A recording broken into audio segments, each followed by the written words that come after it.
Hey guys, I'm really concerned about my neighborhood.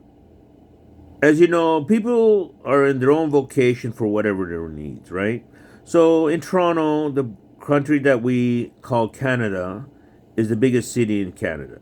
We know that, including the problems that any big city might face if it's mental health, um, drug conversion, or drug therapy, or drug rehab. As we know right now, 70% of the inmates currently in the United States are all drug related incarcerations. So, to a layman's terms, what does that mean?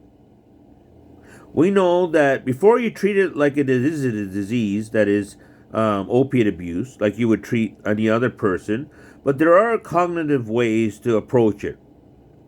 Unfortunately, we have too many people who fall into delinquencies of mental health, right? Nowadays, we have so many concoctions of narcotics that it is not the mainstream to know how blase cocaine is, right? When you have fentanyl, horse tranquilizer, special K, right? And it just goes on. There's nothing glamorous about it.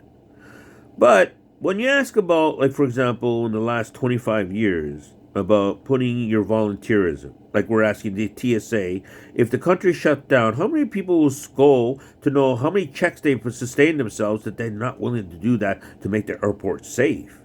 More so than ask someone who has a mental handicap to know how peril they might think when they're abused and manipulated by the system in itself. So I'll give you the correspondence, right? Right now, there are court proceedings where police officers are being asked to testimony, and they're blatantly making the prosecution look like a thumbnail in a printing press. Right? You can't have that. I want to give you examples of people who I know verbatim, so that way, when any of the senators, any 100 of them, know that this is vital to know. Okay, so I know a few people, especially who are facilitated to into rehabilitation for numerous reasons, right? For example, Progress Place comprehensively has been adapting these inner works to help people with that type of disability, which is notable. But when you add money, when you add fragrancy about whose ass is bigger than those guys know to know what they say, is inconsequential. You understand? When you go there, you got to treat it no matter what setting it is, no matter if you're in a church, office, or a corporate gig in Amazon, to know that it's the same thing unilaterally, right? So when we go there to ask to help each other, you have to use that convenience. So along the way, you make friends, you make partnership, you endeavor to get employment, education, rehab, so you become, quote unquote, a productive member of society. That is the paramount word. You don't have to go see what movie they ain't selling there, right? So along the way, you realize how bad it is in this building in itself. Now, I don't want to mention these names because they're material witnesses for the inquiry that's coming, and those people have progressed. Those staff know how relevant it is when it's particularly when you involve the police, Toronto Community Housing, and constables of patrol to help those, and why they're worried more so necessarily, right? For example, at any time of day that someone would come with a problem, and several members have come to me.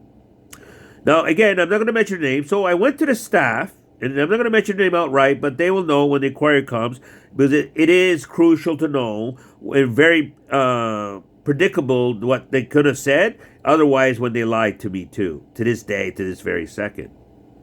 So I knew one person, another person, and then I would go to this person. Did you talk to your case manager? Did you talk to other staff, Progress Place, or the OW? Or I realized what they're doing. So I went to Andy, I went to Kevin, I went to Chris Hubble, I went to Robin, I went to Lou, and I realized it's inner sanctity of their own dismay to help themselves. And I didn't believe it till I heard it from the horse's mouth. So I went to these individuals, past Progress members, who now some of them were definitely used horribly, just horribly. Okay? So when I ask, for example, when there's a bed bug breakout, there's a person on the 15th floor, he knows who he is. At this time, there are other people going there, and there was an outbreak of bed bugs. This was going over a decade ago. But real comprehension is that when you read between the scripts, it is so vital. So I went to Andy and I said, this member this said this. So I went to another member, this member did this. And their response, right from the horse's mouth, you don't have to ask Kevin Nakata what he's going to say to anyone else, is if they had a problem, they would come to the staff and tell them. And that's what they just did. They denied me. They're like they denied themselves to this day. How dare you? How infantile to do that to the most vulnerable people in society and then work backwards to know what you're not saying. This is incomprehensible, undeniable to know how they're taking advantage of the most vulnerable people. You don't have to ask grandma, anyone else, what they're not saying here. It's a far out cry to know how they take advantage of the most vulnerable, to know what Trudeau can say, to know what he has in the back pocket, to know what he ain't spending tomorrow. This is the man on the street.